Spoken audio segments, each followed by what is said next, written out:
കർണാടകയിൽ കാനറ ബാങ്കിൽ വൻ കവർച്ച. വിജയപുര ജില്ലയിലെ മനഗുളി ടൗൺ ബ്രാഞ്ചിൽ 59 കോടി രൂപയുടെ കവർച്ചയാണ് നടന്നത്. വൻ കവർച്ചയാണ് നടന്നിരിക്കുന്നത്. അതും കൃത്യമായ പ്ലാൻ ചെയ്തിട്ടുള്ള കവർച്ചയാണ് നടന്നിരിക്കുന്നത്.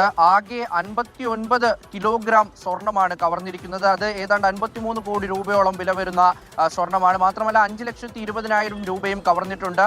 ഒരു ബാങ്കിന്റെ മെയിൻ ബ്രാഞ്ചിലുള്ള ഒരു അലമാര മുഴുവനായി കവർച്ചക്കാർ കവർന്നുകൊണ്ട് പോയിരിക്കുകയാണ്, അടിച്ചു മാറ്റിയിരിക്കുകയാണ്. അത് ജനലിന്റെ കമ്പികൾ വളച്ചുകൊണ്ട് അകത്തേക്ക് കയറിയാണ് മോഷണം നടത്തിയിരിക്കുന്നതെന്നാണ് ഈ ഘട്ടത്തിൽ മനസ്സിലാകുന്നത്. മാത്രമല്ല ഇവർ തിരഞ്ഞെടുത്ത ദിവസവും വളരെ പ്രധാനപ്പെട്ടതാണ്. മെയ് 23 രാത്രിയാണ്, അല്ലെങ്കിൽ മെയ് 23 പുലർച്ചയോടുകൂടിയാണ് ഇത്തരത്തിലൊരു സംഭവം ഉണ്ടായതെന്നാണ് നിലവിൽ പോലീസ് മനസ്സിലാക്കുന്നത്. അങ്ങനെയാണെങ്കിൽ 23ഉം 24ഉം ബാങ്ക് അവധി ദിവസങ്ങളാണ്. 4ാം ശനിയാഴ്ചയും ഒപ്പം തന്നെ ഞായറാഴ്ചയും. അപ്പോൾ ഈ ദിവസങ്ങൾ തിരഞ്ഞെടുത്തുകൊണ്ട് കൃത്യമായ വ്യക്തമായ പ്ലാനിങ്ങോട് കൂടി നടത്തിയ മോഷണമാണിത്. ഒപ്പം തന്നെ ഈ CCTV ഹാർഡ് ഡിസ്ക് ഇവർ ഊരിക്കൊണ്ട് പോയിട്ടുണ്ട്. അങ്ങനെ യാതൊരു ദൃശ്യങ്ങളും ഇതുവരെ പോലീസിനെ സംബന്ധിച്ച് അവർക്ക് ലഭിച്ചിട്ടില്ല.